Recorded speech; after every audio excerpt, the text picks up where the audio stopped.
Monsieur le Président de la République, Monsieur le Président du RHDP, Père d'Amadou Gon Coulibaly, famille Gon Coulibaly,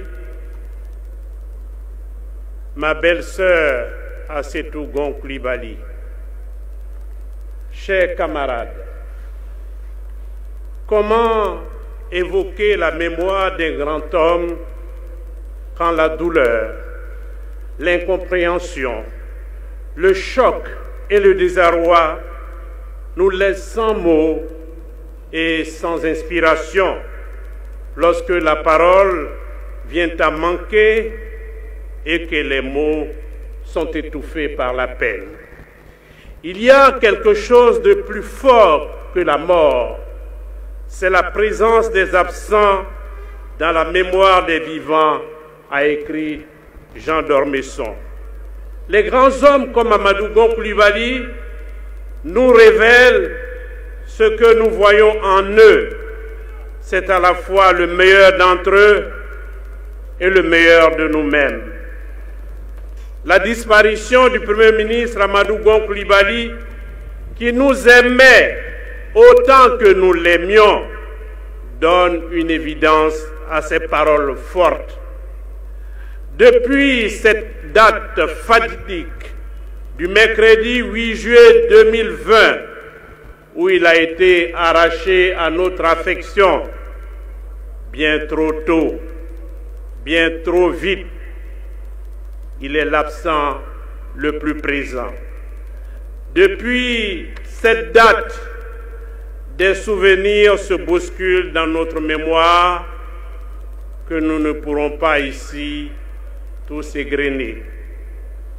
Amadou Gon Coulibaly, ce travailleur puissant et jamais fatigué, avait une foi obstinée en la grandeur de son pays qu'il a honoré du mieux qu'il pouvait.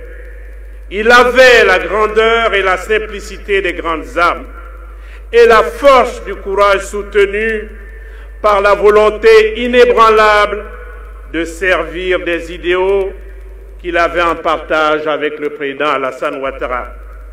Au contact de son mentor, sa détermination s'est muée en une véritable passion pour le devoir, je veux dire en un sens élevé du déboire. Il avait érigé la fidélité en principe de vie.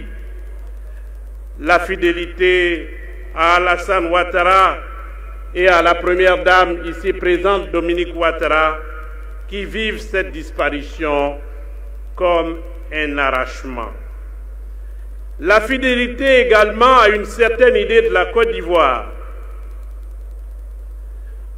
Tous ici, qui l'avons connu, nous avons été impressionnés par sa vive intelligence et son incomparable capacité de travail. Effectivement, à toutes les étapes, Amadou apportait sans compter sa vivacité d'esprit, son énergie, sa puissance de travail, son opiniâtreté et son attachement aux valeurs et aux traditions.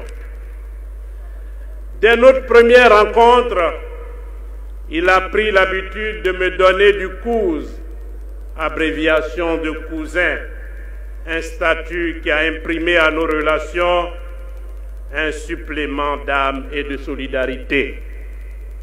Ensemble, nous avons combattu sans crainte l'arbitraire, l'injustice et la discrimination.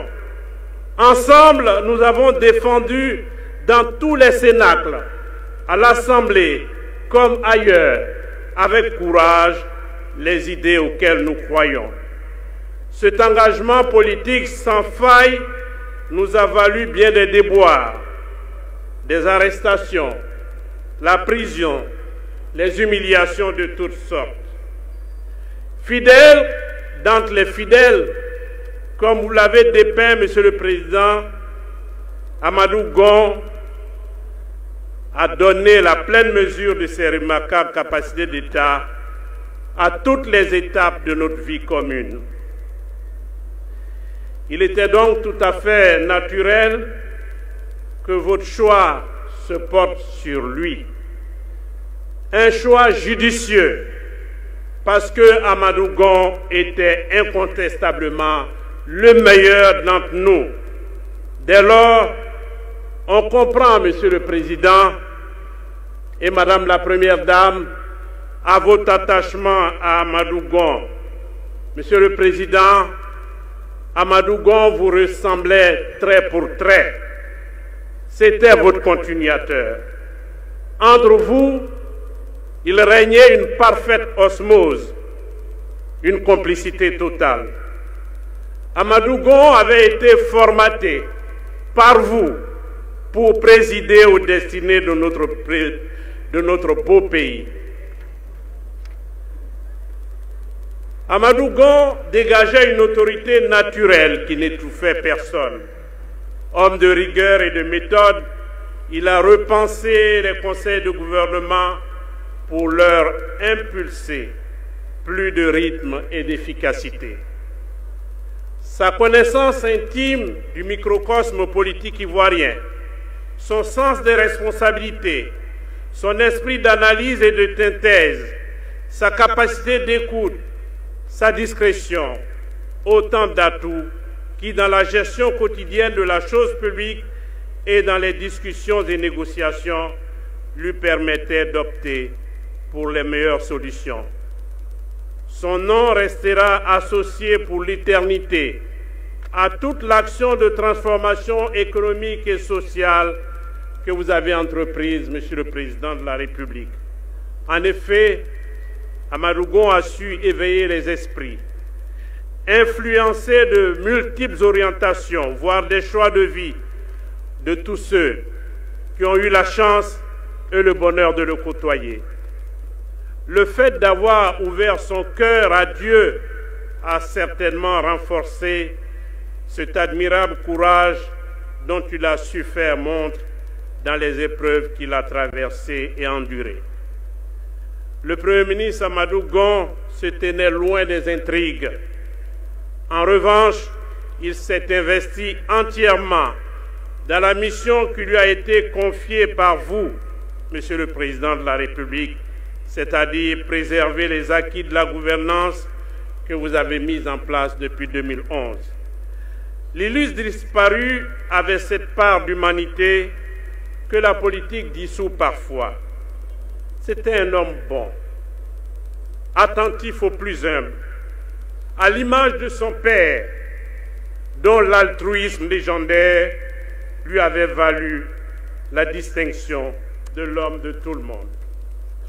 Arrière-petit-fils du patriarche Gon Coulibaly, il était solidement ancré dans la tradition, sans être conservateur, mais ouvert à toutes les innovations.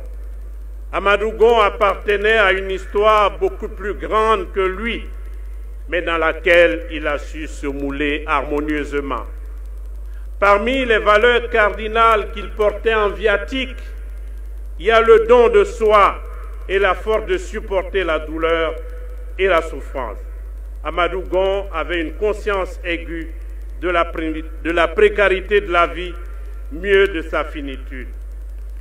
Amadou Gon va laisser chacun d'entre nous à la fois fier et heureux de l'avoir connu et apprécié, mais triste et orphelin de devoir le quitter à jamais. Nous avons une dette incommensurable à son endroit. Il a tant fait pour chacune et chacun d'entre nous.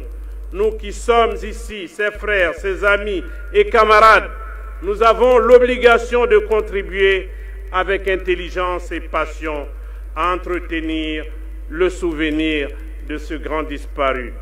C'est le sens de l'hommage unanime que la nation et le monde entier rendent à Amadou Gon à vos côtés depuis qu'il nous a quittés.